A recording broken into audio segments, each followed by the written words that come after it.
Today, I want to talk to you about two things. In a good relationship, everybody expects there to be good communications. There has to be a good system of communications. And then everybody has to also have a sense of what the expectations are. As handsome as I am, I would probably be a fun person today to have a friend, to be a church friend, to work with. There are a lot of relationships we can have. And you would say, oh, yeah, I like being in a relationship with him.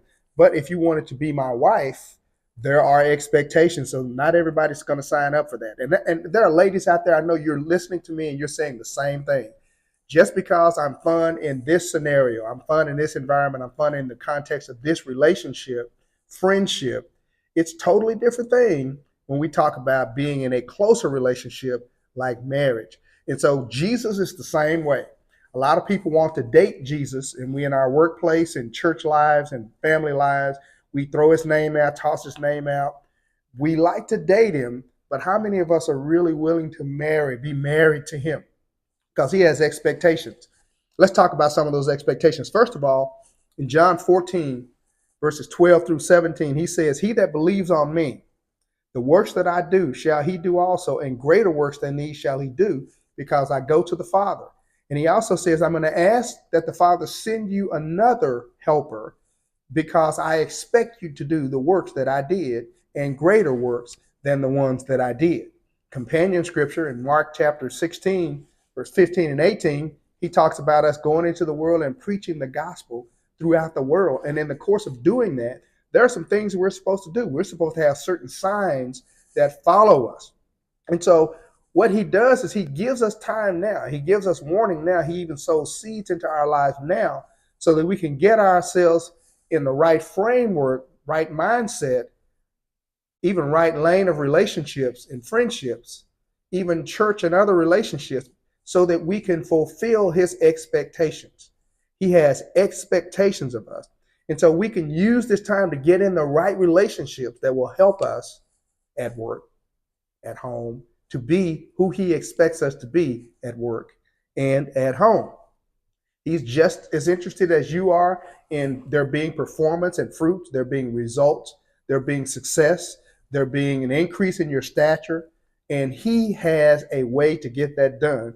But many of us don't really expect to, or try to, or endeavor to, or listen to him so that we know what those expectations are. And that brings us to the first point I brought, which was communications.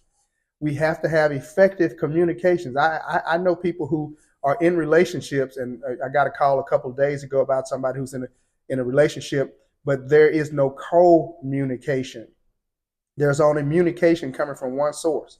So there's communication, but there's not communication. There has to be a giving and a receiving. So it's not just about us asking and expecting him to give, but it's also about us just being in relationship, talking to him about everything, and then letting him tell us how we should approach it.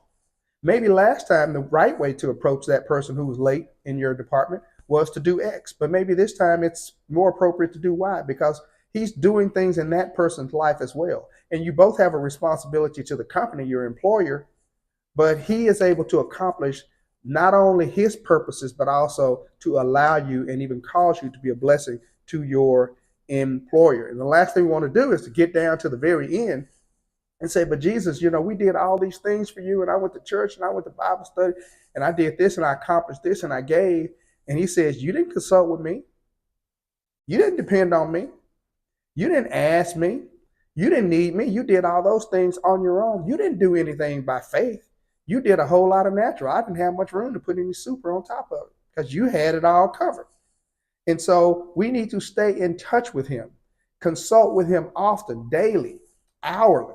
We want to make sure that since we were created for good works, that we are available to him when he wants us to handle those small assignments, seemingly small assignments that will have great impact in the world.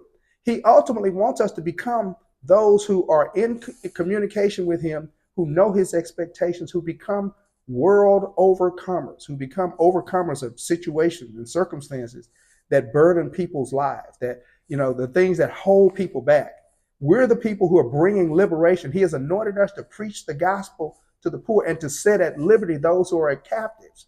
But in order to do that, in order to be able to set them free, We have to ourselves be overcomers and be available so that we depend on him, and our faith in him, our confidence in him, our obedience to him results in people being set free.